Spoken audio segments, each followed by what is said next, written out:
Belshazzar the king made a great feast to 1,000 of his lords, and drank wine before the 1,000. Belshazzar, whilst he tasted the wine, commanded to bring the golden and silver vessels which his father Nebuchadnezzar had taken out of the temple, which was in Jerusalem, that the king and his princes, his wives, and his concubines might drink therein. Then they brought the golden vessels that were taken out of the temple of the house of God, which was at Jerusalem. And the king and his princes, his wives, and his concubines drank in them. They drank wine and praised the gods of gold, and of silver, of brass, of iron, of wood, and of stone. In the same hour came forth fingers of a man's hand, and wrote over against the candlestick upon the plaister of the wall of the king's palace. And the king saw the part of the hand that wrote. Then the king's countenance was changed, and his thoughts troubled him, so that the joints of his loins were loosed, and his knees smote one against another.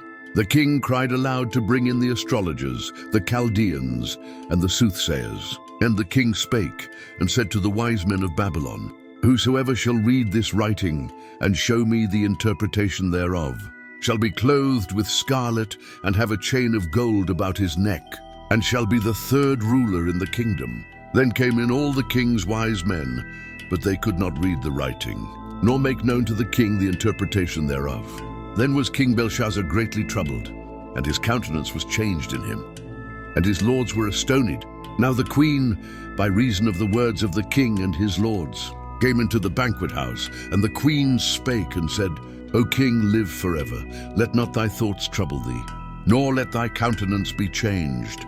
There is a man in thy kingdom, in whom is the spirit of the holy gods. And in the days of thy father light and understanding and wisdom, like the wisdom of the gods, was found in him, whom the king Nebuchadnezzar thy father, the king, I say, thy father, made master of the magicians, astrologers, Chaldeans, and soothsayers, forasmuch as an excellent spirit, and knowledge and understanding, interpreting of dreams and showing of hard sentences, and dissolving of doubts, were found in the same Daniel, whom the king named Belteshazzar, now let Daniel be called, and he will show the interpretation. Then was Daniel brought in before the king, and the king spake and said unto Daniel, Art thou the Daniel, which art of the children of the captivity of Judah, whom the king my father brought out of Jewry? I have even heard of thee, that the spirit of the gods is in thee, and that light and understanding and excellent wisdom is found in thee. And now the wise men, the astrologers, have been brought in before me, that they should read this writing, and make known unto me the interpretation thereof. But they could not show the interpretation of the thing. And I have heard of thee, that thou canst make interpretations, and dissolve doubts.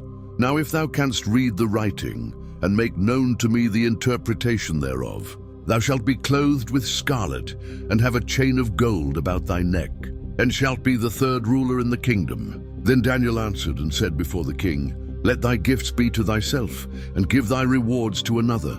Yet I will read the writing unto the king, and make known to him the interpretation.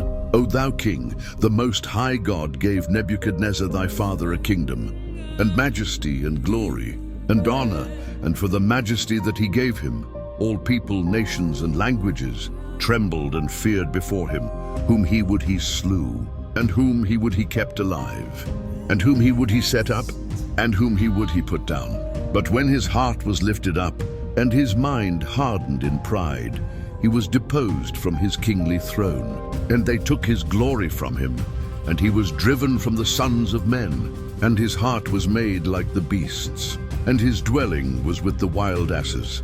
They fed him with grass like oxen, and his body was wet with the dew of heaven, till he knew that the Most High God ruled in the kingdom of men, and that he appointeth over it whomsoever he will.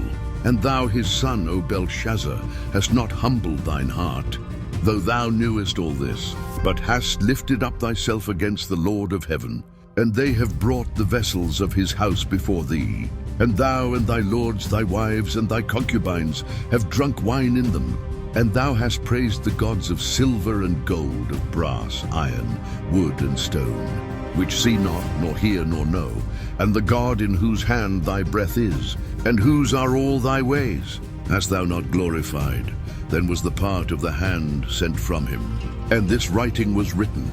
And this is the writing that was written, mene, tekel, upharsin. This is the interpretation of the thing, mene. God hath numbered thy kingdom and finished it. Tekel, thou art weighed in the balances and art found wanting. Peres, thy kingdom is divided and given to the Medes and Persians. Then commanded Belshazzar, and they clothed Daniel with scarlet, and put a chain of gold about his neck, and made a proclamation concerning him, that he should be the third ruler in the kingdom. In that night was Belshazzar the king of the Chaldeans slain, and Darius the Median took the kingdom, being about 62 years old.